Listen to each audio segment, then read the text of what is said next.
El 28 de febrero es el Día Institucional de Andalucía.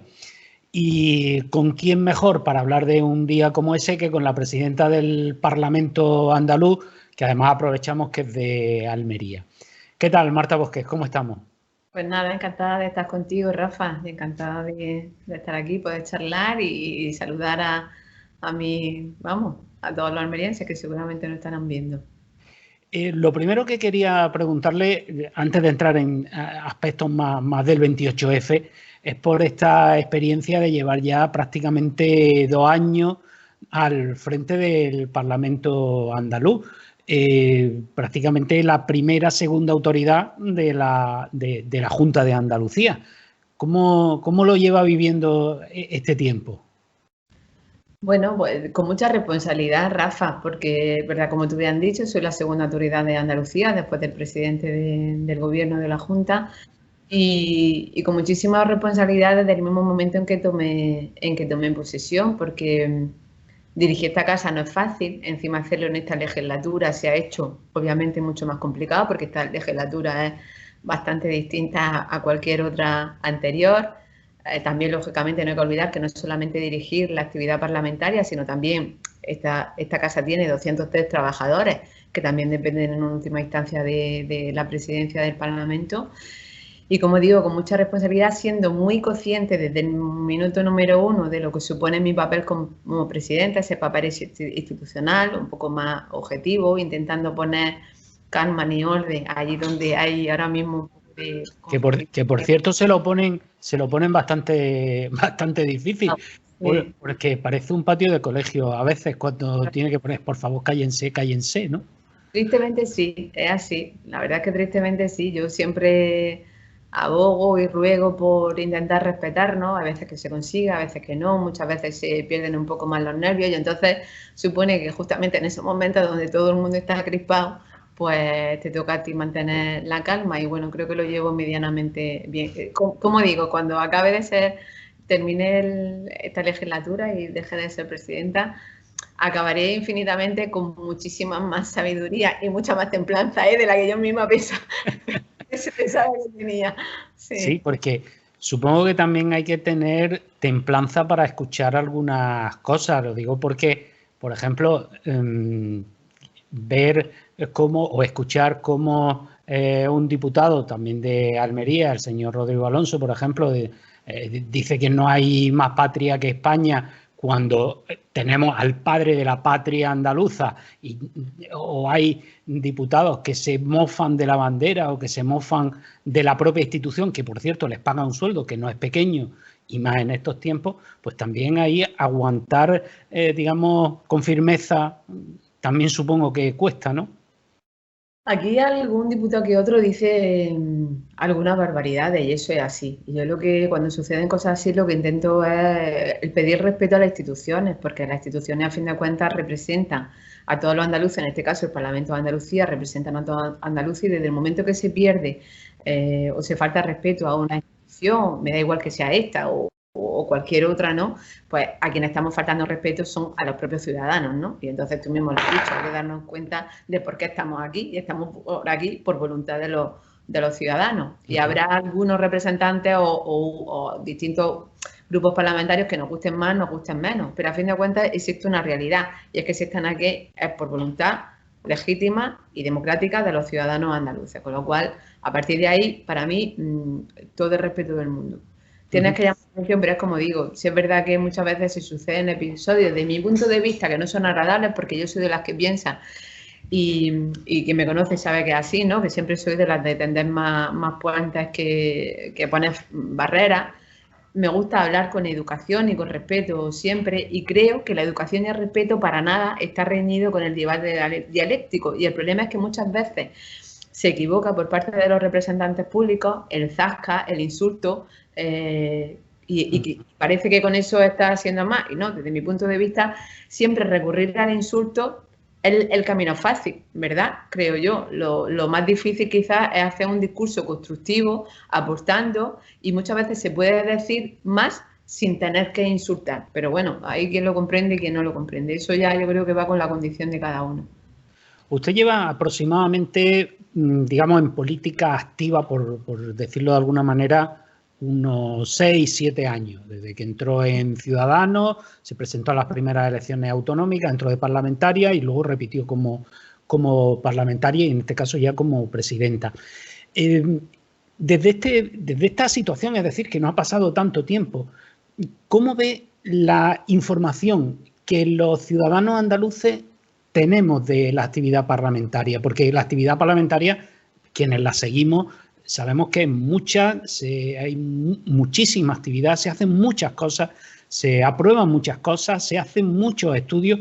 Quiero decir, hay mucha actividad, pero ¿cree que eso llega a la gente? La gente de fuera de la política, ¿qué le dice? Pues yo, Rafa, mira, me gusta esa pregunta porque es verdad que yo soy la primera, como yo, por ejemplo, me afilié a Ciudadanos en el año 2013, diputada llevo desde el año 2015, desde que fueron esas elecciones a Andalucía, y es verdad que yo misma tengo que decir que también era desconocedora, hasta que no estás dentro, como tú bien dices, y yo sé que tú sigues la política del Parlamento de Andalucía, pero creo que muchas veces la política del Parlamento de Andalucía es la gran desconocida. Creo que también yo... En eso tengo mi propia teoría de lo que ha sucedido quizá aquí en Andalucía. Yo creo que, por ejemplo, en Madrid todo el mundo quizás sí ha distinguido lo que es el Congreso y lo que es Moncloa. Aquí parece que en Andalucía ha habido una especie de confusión entre lo que es el Parlamento y lo que era la parte del Ejecutivo. Quizás entiendo que también porque durante todo nuestra autonomía, nuestra historia de autonomía, ha gobernado siempre el partido del mismo signo político. En consecuencia, la actividad parlamentaria quizás se eclipsaba un poco más, porque a fin de cuentas siempre era lo que hacía el gobierno y había un grupo de la oposición minoritario, en este caso el Partido Popular, que tampoco podía hacer más allá, ¿no? Y creo que uno de los retos también del Parlamento, y yo cuando tomé las riendas como presidenta del Parlamento de Andalucía, es que se diera a conocer un poco más la actividad del Parlamento de Andalucía, hacerlo también un poco más abierto, más transparente, porque creo que es verdad que, como tú bien has dicho, y me alegro que lo digas, porque como yo sé que tú sigues también la actividad parlamentaria, que es que en esta casa se trabaja y se trabaja mucho, más de lo que la gente se cree. Al final luego trasluce siempre en los momentos más escabrosos, más broncos, y no realmente muchas de las cuestiones que diariamente en comisiones y en plenos salen también por unanimidad. Y eso, desgraciadamente, muchas veces no se conoce, o como tú bien dices, los grupos de trabajo, los informes, ¿sabes? Muchísimas cosas que quizás no salen tanto, no sé por qué, si es que no son tan susceptibles de ser objetos de información, y en eso creo que también tenéis que ver también mucho los medios informativos, ¿no? Realmente, pero yo defiendo, y siempre lo hago, que en este Parlamento se trabaja y se trabaja muchísimo. Yo te aseguro que antes de ser diputada no era en absoluto consciente del nivel de trabajo. Yo, como abogada que he estado trabajando durante 22 años en mi despacho, he trabajado mucho, y como cualquier persona autónomo abogado sabe que si tiene un juicio complicado el lunes, pues el domingo te tocaba ir al despacho y ya estás trabajando, ¿no? Como hemos hecho todos. Pero de verdad que yo siempre digo que o sea, a los niveles de trabajo tan altos, de no tener realmente día ni hora, ha sido desde el momento en que yo salí diputada en el año 2015. Y parece mentira, pero es así. Además, por otra cosa que le iba a decir, y seguimos... Sí. Que también entiendo que eso va también en la parte de cada uno. Yo reconozco que a lo mejor no todo el mundo es igual, pero yo soy de las que, como tengo una responsabilidad, me la tomo con todas las consecuencias, y entonces creo que la gran mayoría de diputados son así. Obviamente también entiendo que no todos, pero que si te tomas realmente tu trabajo en serio y lo que eres, no hay días ni horas. Sí, no, pero le decía que además, teniendo en cuenta la estructura del Estado español, por una parte, entre lo que el Estado ha cedido de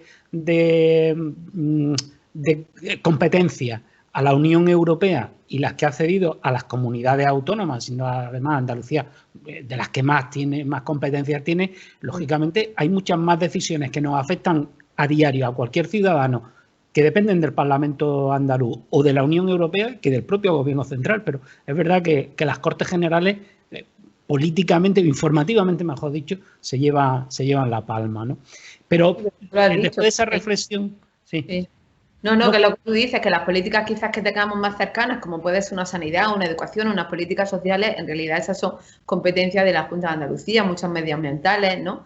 Y entonces es verdad que nos toca más de lleno, y sin embargo lo que tú dices, quizás no se sigue tanto como a lo mejor la política que se hace en el Congreso, es verdad. Quería preguntarle, ya para terminar concretamente por el 28 de febrero. He dicho al principio día institucional, porque ya sabe que en esto siempre, pues también va un poco por sensibilidades. Hay quien habría preferido que fuera el 4 de diciembre. Otros se plantean por qué no fue el día en que se aprobó el Estatuto de Autonomía, que por cierto casi nadie lo recuerda, ni se hace ningún acto, ninguna referencia, y fue en un mes de octubre. Y eso es otra fecha de esa olvidada de nuestra historia, ¿no? Pero me gustaría desde ese puesto que tiene tan relevante, que además la presidencia... Claro, el Estatuto de Autonomía. Este año, cuando llegó el mes de octubre, cumplirá 40 años nuestro Estatuto. Efectivamente. Entonces, quería preguntarle por ese significado, ese 28 de febrero. ¿Cómo lo recuerda de pequeñita? ¿Cómo lo ve ahora? ¿Cómo ve la perspectiva? Un poco una reflexión general es lo que le pido. General. Hombre, yo creo que el Día de Andalucía tiene que ser el 28F, y es verdad que tú has señalado algunas fechas que también lógicamente son muy significativas, pero creo que ese fin de cuentas fue cuando todos los andaluces de forma masiva se dijo que sí a conseguir a que Andalucía fuera una comunidad autónoma como la que más, ¿no? Pues la vía del 151 que nos daba, nos consagraba también como una comunidad histórica con un reconocimiento anterior, porque, en fin, asimilándonos a otras comunidades que habían conseguido su estatuto de autonomía con anterioridad durante la Segunda República. Y sabemos que en Andalucía hubo un proyecto, pero que finalmente pues no se aprobó, pero bueno, ya tenía también su historia. Y hay que recordar, ¿no?, que también Andalucía somos la única comunidad autónoma que hemos plebiscitado nuestro propio referendo, y eso yo creo que es importante. De ahí también que para mí se ha señalado ese 28 de febrero, conjuntamente con las otras fechas como las de aprobación del estatuto, ese 4 de diciembre, cuando se salió masivamente a la calle. Pero creo que lo importante es ese 28 de febrero, porque es que fue una respuesta masiva por parte de la inmensa mayoría de andaluces. En consecuencia, yo creo que esa fecha es la histórica, es la que marca el haber dicho sí a nuestro estado de autonomía, y en consecuencia lo que se celebra es el estado autonómico. Pues a partir de ahí ya se sucedieron esa aprobación del Estatuto de Autonomía, esas primeras elecciones al Parlamento de Andalucía, que serán el próximo año, en el 2022, cuando se cumplirán 40 años de la primera elección al Parlamento de Andalucía, y también tendrá que ser para mí una fecha señalada, que espero poder hacer algo también especial. Pero creo que ese 28 de febrero marcó un camino, y era el hecho de que Andalucía se abriera una senda de progreso y desarrollo que con anterioridad no habíamos tenido. Y es verdad, hay que recordar, ¿no? Si nos vamos, yo soy muy pequeña, obviamente no lo recuerdo, pero leo, ¿no?, la historia. Y hay que recordar que en esa época, pues es verdad que Andalucía tenía un elevado índice también de analfabetización por parte de muchos, y era una tierra que todavía estaba por desarrollar y por progreso, y eso se ha conseguido también con nuestra autonomía. De ahí que no entienda también muchas posturas contrarias al Estado autonómico, porque qué duda cabe que las administraciones más cercanas son más conocedoras de los problemas de los ciudadanos, igual que pasa con los ayuntamientos. Con lo cual no es lo mismo un problema que nos toca de lleno en Andalucía, que se vea desde Madrid, a que se vea desde aquí, desde nuestra propia comunidad autónoma. Yo creo que eso, quien lo dude, es que está un poco fuera de la realidad y del desconocimiento de lo que supone el Estado de la autonomía. Pues muchísimas gracias y feliz día de Andalucía, un día de celebración para todos los andaluces. Muchísimas gracias, Marta. Yo le digo de celebración, y también añado de reivindicación, que todavía efectivamente. Siempre en Andalucía siempre debemos aprovechar las celebraciones para la reivindicación, porque tenemos todavía muchas cosas que reivindicar. La financiación justa para los andaluces, para que realmente seamos iguales todos los españoles, que es lo que defiende nuestra Constitución y nuestro Estatuto. Y bueno, muchísimas felicidades a todos los almerienses que nos están viendo en el Día de Andalucía. Y muchas gracias a ti, Rafa, por este rato. Muchas gracias.